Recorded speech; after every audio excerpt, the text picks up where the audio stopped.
Per noi di MSI il lavoro è una passione e ci tiene un sacco occupati.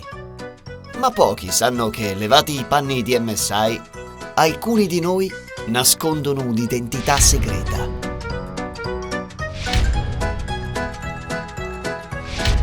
Giampaolo è un fotografo di guerra dei Nerf. Il suo è un lavoro sporco, ma qualcuno deve pur farlo. Chi me l'ha fatto fare? Me lo chiedo ogni mattina davanti allo specchio e non ho ancora trovato una risposta. C'è chi mi chiama pazzo, chi mi chiama coraggioso. Sento che hanno ragione entrambi. Ehi, ma sei matto? Qualcuno può farsi male con queste cose, eh? Lara diventa una super designer.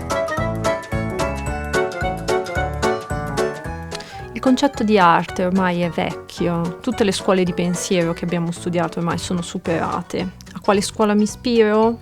Beh, ovvio, a quella elementare. Vincenzo è un regista sperimentale.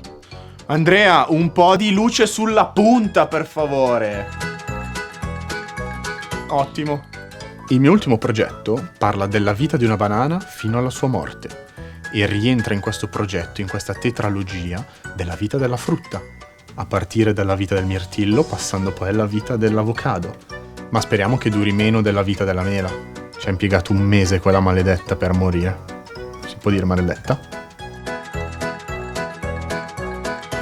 E al resto ci pensiamo noi.